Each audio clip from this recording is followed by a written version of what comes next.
You're considering moving to the Navarre or Fort Walton Beach, Florida area, and you want to know everything there is to know about living here on the Emerald Coast. Well, in today's video, we're going to talk about the cost of living and the differences in living in each one of these cities to help you make a better decision. Let's get into it.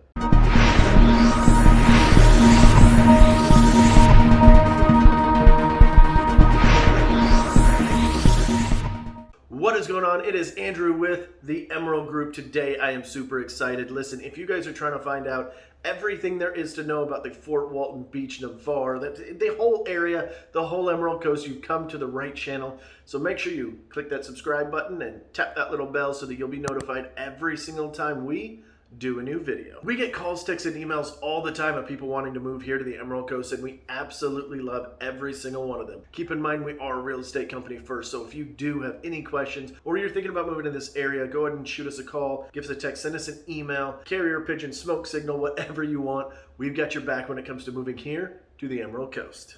We came up with some of the most important things to look at whenever you're trying to decide between moving between Fort Walton Beach and Navarre, Florida. This is one of the most common questions we get asked is where should we move? And I'm hoping that today in this video, it'll definitely help you decide if you are thinking about moving to the Emerald Coast. So first, we are going to look at housing prices. Whether you're renting or purchasing, housing is going to be one of your biggest expenses out here in the Fort Walton, Navarre area. So let's look at those first. Here in Fort Walton Beach, the average price of a home sold in 2020 year to date has been $280,000, whereas in Navarre it is $334,000. Now that's a pretty big spread, but that doesn't tell the entire picture. There are some clear differences that you're going to see between the Fort Walton Beach home at $280,000 and the Navarre home at $334,000. So here in Fort Walton Beach, you're going to be looking at an average of 1,600 square foot home, 3-bed, 2-bath, built in around 1979. Now this was an average. Take that and compare that to Navarre, where that $334,000 average is getting you a 4-bed, 2-bath, 2,000 square foot home built in 2011. So this shows a clear difference between Fort Walton Beach and Navarre, and the fact that on paper Navarre looks like it's a lot more expensive,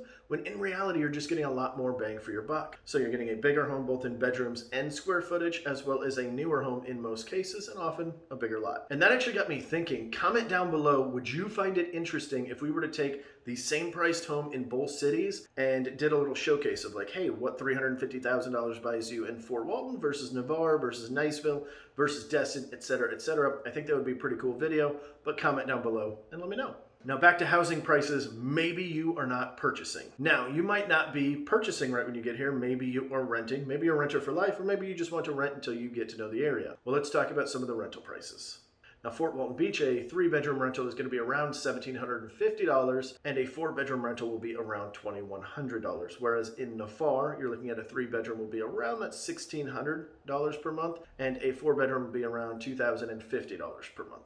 Now, when it comes to everything else in regards to cost of living, groceries and healthcare and gas and all of that stuff, most of that stuff is going to be fairly close. Now, with the exception of utilities, those will be a little bit different because if you are in Navarre, most likely you will have a slightly larger home, might be 400 square feet bigger, so it'll be a little bit of a difference, but not so much so that I felt like we needed to nitpick every single one of those. So if you are curious on what all of those other numbers look like, we'll have some cards up here, those little gray things that pop up across the screen. Click on those and it'll go to our either Fort Walton Beach cost of living or our Navarre cost of living, so you can get the entire picture, but I didn't feel like we needed to make it a redundancy here in this video. This leads us to probably the most important part of this video, and that is the difference in location, both proximity to places and overall feel of the location that you might be living in. For most people, your workplace is going to dictate most likely where you live. And let's say you're getting stationed at Eglin Air Force Base. The most common places to live are Fort Walton Beach and Niceville, with a few people going up there to Crestview. Being as how this video is not about Niceville or Crestview, it is about Fort Walton, and that is right out the front gate. It's a very short commute. Now, if you take that same commute and try to go into Navarre, it is going to be a little bit of a trek, and for most people, that's a little bit too far, just trying to get through town and then also get through traffic on your way.